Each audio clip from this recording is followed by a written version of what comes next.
آپ کو ایک مزے کی بات، اگلے دن میرے ایک دوست مجھے ملنے کے لیے آئے، تو وہ پہلے کٹر دیوبندی تھے، آہستہ آہستہ دعوت کی وجہ سے ریورٹ ہوئے. انہوں نے بڑی مزے کی بات سنی. وہ کہنے لگے میرا ایک دیوبندی دوست تھا، تو مجھے کہتا تمہیں علی نے گمراہ کر دیا، یہ کر دیا، وہ کر دیا. کہتا کہ ہوا یہ کہ ہمارے علاقے میں انہوں نے نا، کیونکہ مسجد دیوبندیوں کی میں نے بات کی تھی، ہم متولی تھے وہاں پہ، فضائل مال کہتا ہے میں نے پہلی دفعہ لا کے رکھی تھی، اب ان کے لیے بڑی مصیبت تھی. تو کہتے میں اپنے علاقے میں جب واپس گیا تو انہوں نے ایک مہینہ پہلے ہی نا ایک کراچی میں کوئی دیوبندی مفتی تھا مناظر، اس کو کہا کہ تم ایک مہینہ تیاری کر لو، تمہارا مناظرہ کرانا ہے. وہ مناظرہ ایک سکول ٹیچر کے ساتھ، وہ بھی سائنس ٹیچر، عربی کا ٹیچر نہیں، سائنس کا ٹیچر. لیکن جو ہمارے لیکچرز دیکھتا ہو تو اس کو انجینئرنگ بھی آ جاتی ہے. وہ کہتے نہیں ایک مہینے کے بعد، خیر کہتے ہیں میں نے اپنے پوری مسجد کمیٹی کو، امام مسجد کو، اپنے لوگوں کو بٹھایا، وہ بھی پوری تیاری کر کے آئے. ان کو تو پتہ نہیں تھا آگے ہونے کیا والا ہے. تو کہتے ہیں میں نے ان سے کہا کہ یہ بتائیے کہ ہماری جو اب گفتگو یا مناظرہ یا مجادلہ جو کچھ بھی ہوگا، اس کی بنیاد کس کے اوپر ہونی چاہیے؟ اہل سنت کے منہج پہ. انہوں نے کہا جی. ان کا مولانا صاحب میں تو ہوں جاہل، مجھے تو عربی بھی نہیں آتی، تو آپ تو عالم دین ہیں، تو میں آپ کے سامنے اہل سنت کا منہج بیان کرتا ہوں، اور بریکٹ کے اندر جو میں نے انجینئر صاحب کی ویڈیو سے سیکھا ہے. تو آپ اگر میں غلط بولوں آپ نے کہہ دینا غلط ہے، اگر میں صحیح بولوں تو آپ نے تصدیق کرنی. ان کا کہانی بیان کرو. اس کو تو پتہ ہی نہیں تھا کہ وہ وہی بولے گا جو ہے. ان کا جی سب سے پہلے کتاب اللہ سے مسئلہ دیکھیں گے، اس کے بعد سنت سے، سنت سے نہ ملے تو اجماع امت سے، اور اجماع سے نہ ملے تو قیاس کریں گے. اس کی تو باتیں ہی کھل گئی. ٹھیک ہے. اس نے کہا یہ اہل حدیث، اس نے کہا میں اہل حدیث تو نہیں ہوں، میں تو کتاب و سنت کو فالو کرتا ہوں. ان کا یہ اہل حدیث تو اجماع کو نہیں مانتے، حالانکہ یہ بھی پراپوگنڈا ہے. اس میں اہل حدیث کا بھی قصور ہے. انہوں نے بھی وہ اس چیز کے اوپر فسائد نہیں نہ کیا سوائے شیخ زبیر صاحب کے، انہوں نے آ کے اس منہج کو زندہ کیا. ان کا جی بالکل ہمارا بھی یہی منہج ہے، کتاب اللہ، سنت، اجماع. اب انہوں نے کہا پتہ نہیں کیا کرے گا، یہ بخاری مسلم سے رفع الیدین کی حدیثیں لائیں گے، ہم ترمذی سے ضعیف روایتیں رفع الیدین کے ترک پہ پیش کر دیں گے.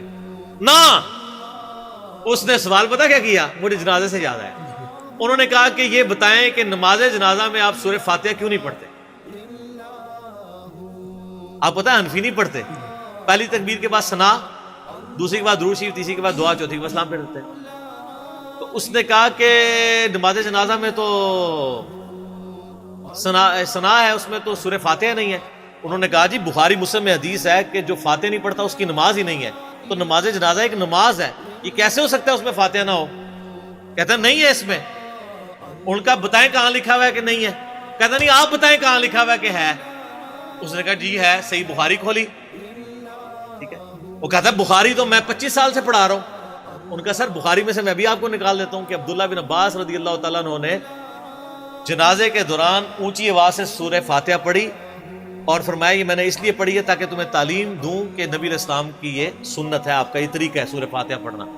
ان کا یہ تو آ گیا صحیح بخاری. پہلے وہ کہتا ہے وہ مانا ہی نہ کہ بخاری میں لکھا ہے.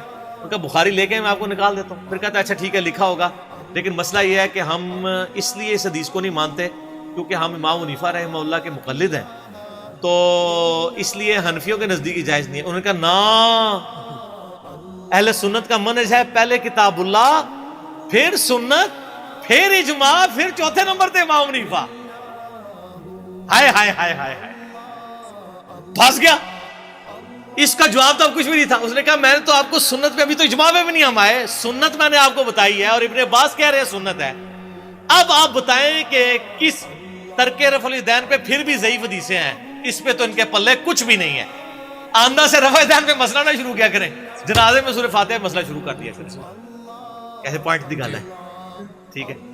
اس نے کہا جی اب آپ مجھے بتائیں کہ کہاں یہ لکھا ہوا ہے، کتاب اللہ سے بتائیں، سنت سے بتائیں، اور باقی آگے تو جانے کی ضرورت ہی نہیں ہے نا کہ کہاں لکھا ہے کہ فاتحہ نہ پڑھو. تو اس کا جواب تو کوئی نہیں تھا. اس نے کہا جی بات یہ ہے کہ آپ چونکہ جاہل ہیں، کوئی عالم لے کے آئے میں اس کے ساتھ بات کروں گا. یعنی ان کا لیول یہ ہے کہ جاہلوں کے ساتھ بھی بات نہیں کر سکتے. یہ کیوں کہہ رہا تھا عالم لے کے آئے؟ کیونکہ ان کو پتا ہے کہ عالم جو ہے وہ بڑے جاہل ہوتے ہیں، ان سے بات کرنا زیادہ آسان ہوتا ہے، عام آدمی جو ہے نا وہ چھوٹا جاہل ہوتا ہے. تو ایک بڑے جاہل نے کہا کہ میرے لیول کا کوئی جاہل لے کے آؤ تاکہ میں اسے کہانی کرا سکوں. تجھے تو میں کرا نہیں دیتا، تو چھوٹا جاہل ہے. اصل میں مطلب یہ تھا اس کا، یہی مطلب ہوا نا. جو بندہ ایک عام بندے کی بات کا جواب نہیں دے پا رہا، جو کہہ رہا مجھے عربی نہیں آتی ہے، میں آپ سے پوچھ کے، کہتے ہیں بزرگوں سے پوچھ کے، اب تو بزرگوں سے پوچھ کے ان کے ساتھ پوچھ کرتے ہیں یہ سارے.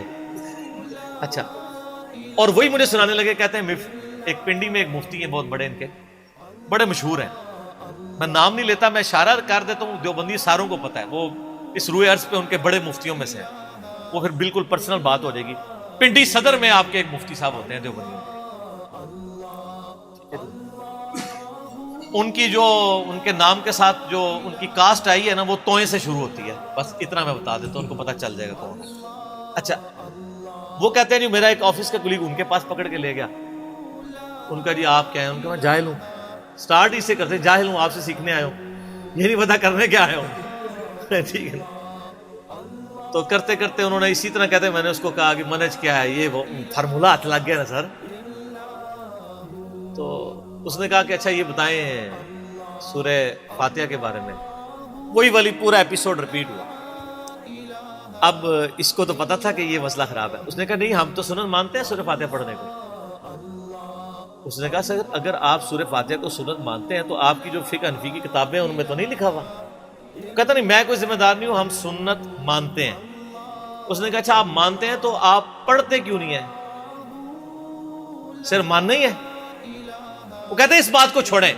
وہ بیسیکلی مناظرہ کر رہا تھا. ہاں میں نے مان لیا، آپ کو اگلے ٹاپک پہ آؤ، ادھر میں تمہیں ٹھبی دیا، ادھر تو تم نے ٹھبی دے لی نا. لیکن اس کو پتہ نہیں تھا، وہ پڑھا لکھا بندہ تھا. اس نے اپنے ساتھی کو کہا کہ ٹھیک ہے یہ مان رہے ہیں نا، آندہ سے یہ پڑھتے نہیں پڑھتے تم نے پڑھا کرنی ہے، اٹھو ہمارا مسئلہ حل ہو گیا. فقہ حنفی پوری ختم. ایک فاتحہ دے مسئلے ہوتے، مسئلہ ہی ختم ہو گیا نا. تو اس نے کہا کہ آپ کو یہ ہو سکتا ہے ایک لوز بال مجھے بھی دے، میں بھی ایک فل ٹاس پہ چھکا مار دوں. نہ سر، اسی 6 چھکے مارنے ہیں، اس کے بعد ختم. ضرورت ہی نہیں رہتی. ٹھیک ہو گیا.